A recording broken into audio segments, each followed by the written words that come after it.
Timnas Islandia membuat penampilan pertama di Piala Dunia 2018. 20 tahun yang lalu, Jamaika sudah lebih dulu mencatatkan diri ke dalam lembar buku sejarah yang sama. 16 November 1997, Stadion Nasional Jamaika bergolak saat 35.000 orang Jamaika bersatu dalam sebuah doa. Berharap Jamaika lolos ke Piala Dunia untuk pertama kalinya. Pada laga penentuan, Jamaika berhadapan dengan Meksiko. Harapan rakyat Jamaika telah terbangun selama berhari-hari, dan bagi negara kepulauan ini, momen ini harus dituntaskan sekarang atau tidak sama sekali.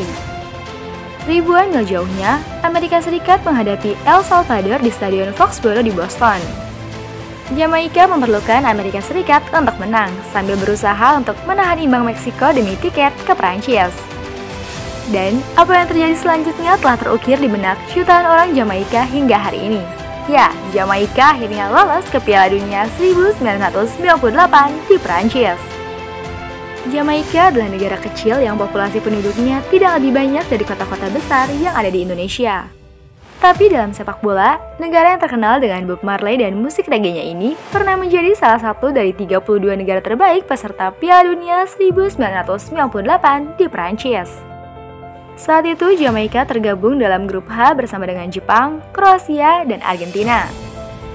Dipimpin Savvar Thomas, Jamaika membuka laga dengan kekalahan 1-3 atas Kroasia. Lalu yang mengejutkan adalah pada laga keduanya mereka berhasil menang mengalahkan Jepang dengan skor 2-1. Gol dari Theodore Whitmore pada menit ke-39 dan 54 berhasil membuat Jamaika meraih kemenangan pertamanya di Piala Dunia. Sayangnya di pertandingan terakhir mereka harus dibantai Argentina di laga terakhir dengan skor 0-5. Jamaika finish di urutan ketiga klasemen akhir grup H. Tentu saja, itu bukan hasil yang buruk untuk sebuah negara debutan yang sebelumnya sama sekali tak terdengar jejaknya dalam dunia sepak bola internasional. Cerita semacam itu masih jadi legenda tersendiri bagi rakyat Jamaika. Dan pertanyaannya adalah, mengapa mereka bisa mencapai level seperti itu? Robbie Early, mantan pemain Wimbledon, pernah menjadi bagian penting dalam perjalanan Jamaika lolos ke putaran final Piala Dunia perdana dan satu-satunya tersebut. Robbie Early merupakan pemain naturalisasi Jamaika. Saat itu dia menunggu panggilan Inggris yang tak pernah datang. Padahal rumor yang beredar ia akan dimasukkan ke dalam skuad asuhan Glenn Hoddle untuk dibawa ke Piala Dunia 1998. Tapi penantian Early tidak pernah terjadi dan Hoddle lebih memilih pemain seperti John Scarlett dan Lee Sharpe sebagai gantinya. Early tidak marah karena saat itu dia sudah berusia 32 tahun. Uniknya dalam situasi itu dia mendapatkan telepon dari Asosiasi Sepak Bola Jamaika atau JFA. Mereka menghubungi Early karena Jamaika merupakan negara orang tuanya. Saya mendapatkan telepon dari Jamaika dan mereka berhasil melewati beberapa putaran pertama kualifikasi Piala Dunia, ujar Early dilansir dari Independent.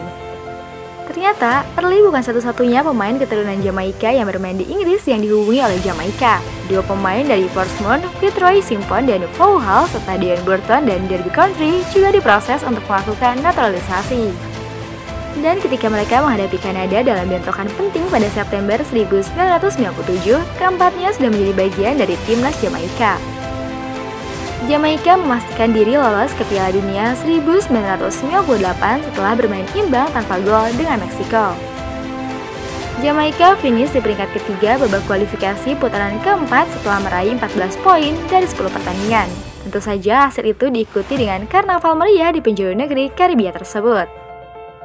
Sehari setelah pertandingan itu dinyatakan sebagai hari libur nasional. Percayalah, ini Jamaika. Kami semua pergi ke resepsi dengan Perdana Menteri dan diberitahu bahwa setiap pemain diberikan sebidang tanah untuk membangun rumah atau apapun sebagai ucapan terima kasih dari negara atas apa yang telah kami capai, kata Early. Itu luar biasa. Sungguh, di balik itu, pariwisata naik 10 kali lipat, tingkat kejahatan turun di seluruh negeri, dan itu hanya salah satu dari hal yang semua orang ingin menjadi bagiannya, tambah Early.